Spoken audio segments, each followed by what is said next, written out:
Hola. Hoy vamos a meternos en un terreno, filosófico denso, sí, pero que sigue dando mucho que hablar.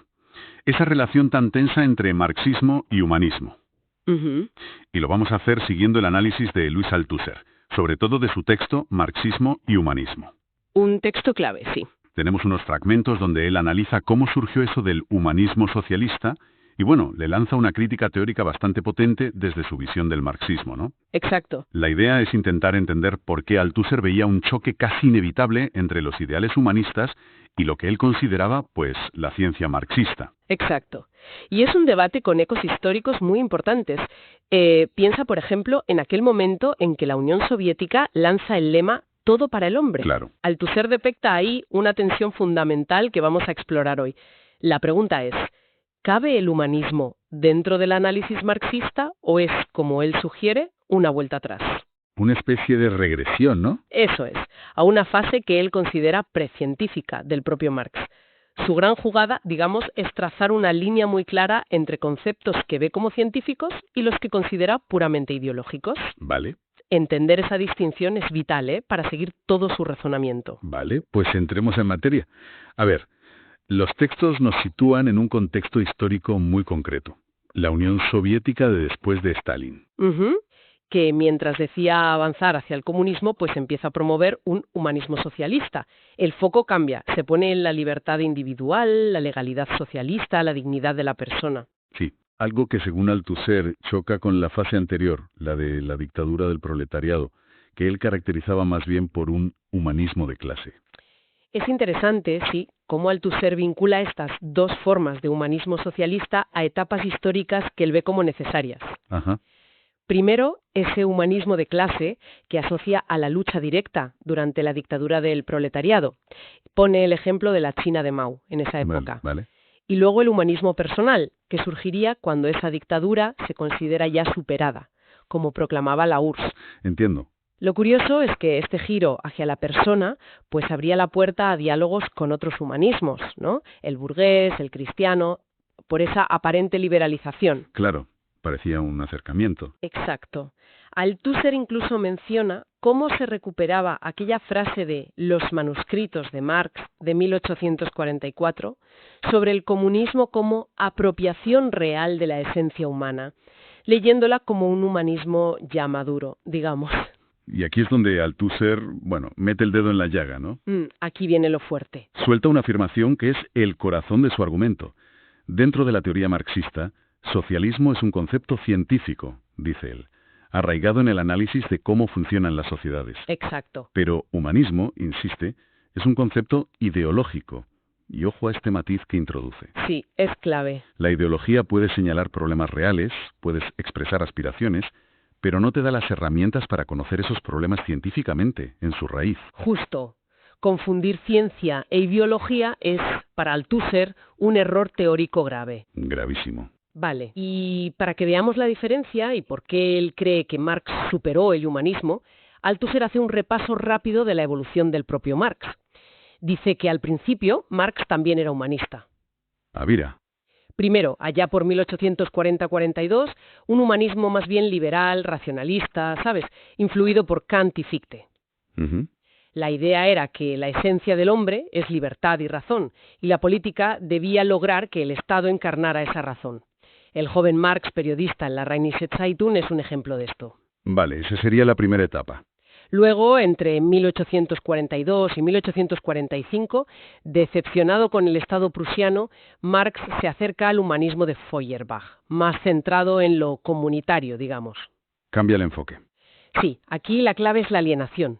La esencia humana, entendida como Gemeinwesen, algo así como ser comunitario o naturaleza social, está separada de su existencia real.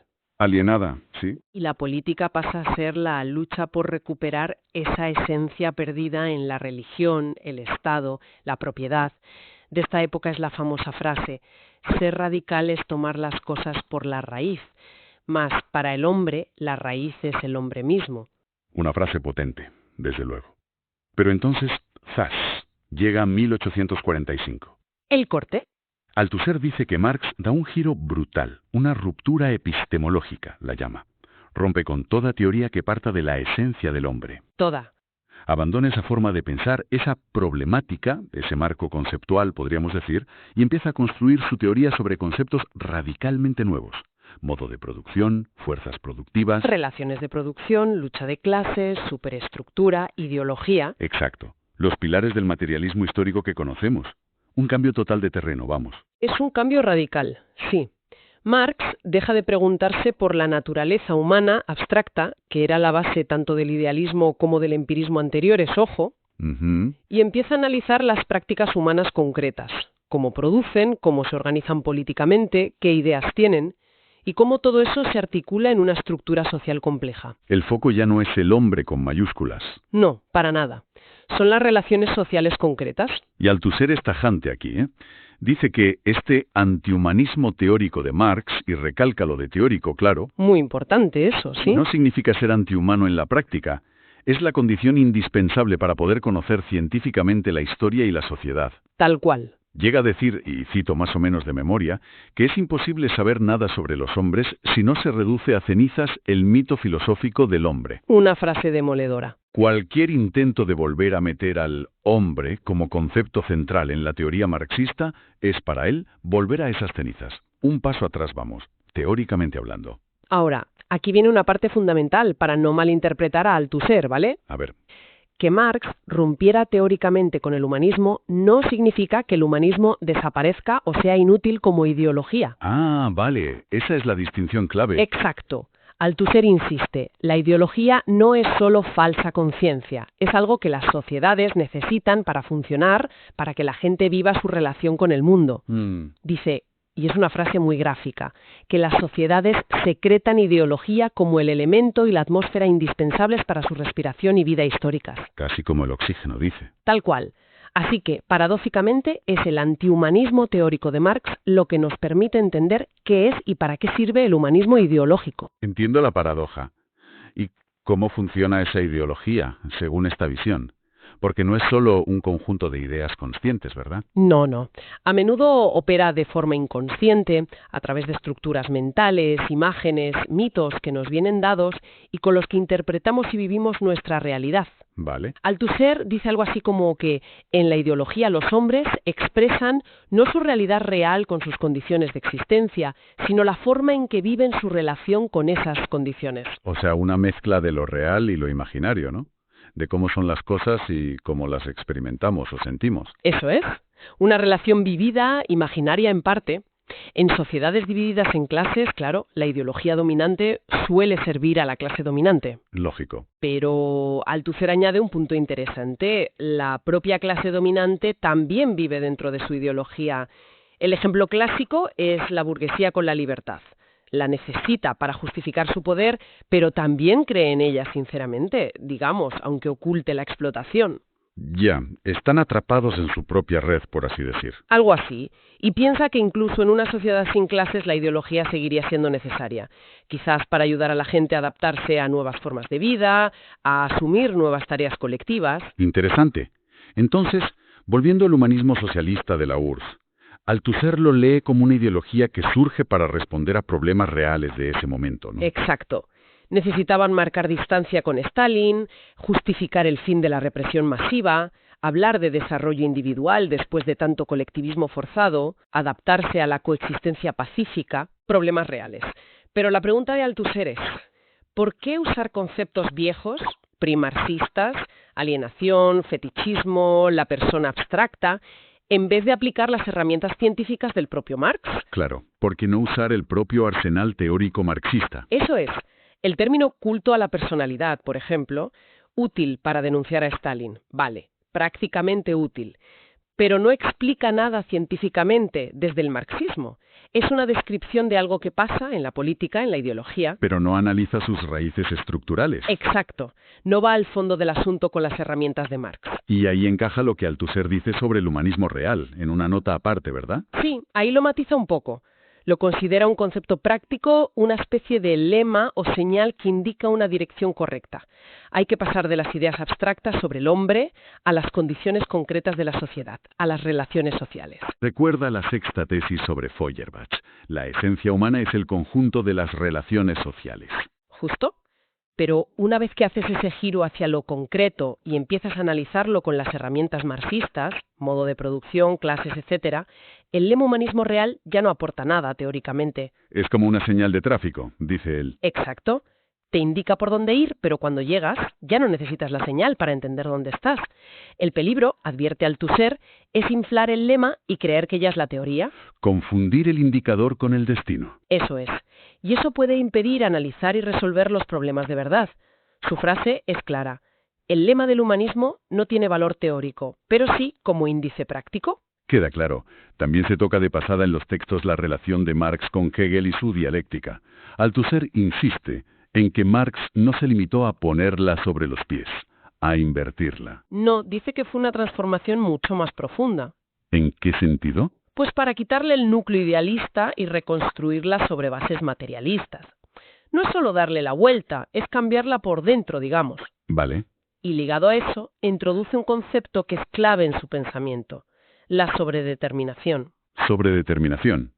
Suena complejo. Lo es, pero la idea básica es que en la realidad social, según Marx, las contradicciones nunca son simples, nunca son un choque puro entre dos elementos, A contra B.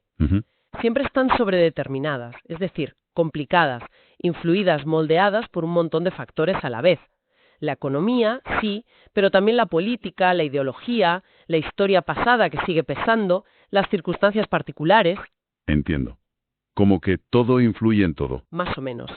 Piensa en la Revolución Rusa. Althusser diría que no fue solo el resultado de la contradicción capital-trabajo, fue una tormenta perfecta donde se acumularon y mezclaron muchísimas contradicciones. La guerra, la cuestión campesina, el zarismo. Exacto. El Estado débil, las nacionalidades, todo eso junto, exacerbado. Se menciona también la idea de Engels de que la superestructura, política, ideología, no es un simple reflejo pasivo de la economía. Que tiene su propia eficacia, dice. Eso es. Puede influir a su vez en la base económica. No es un espejo y ya está. Vale, creo que se entiende la idea.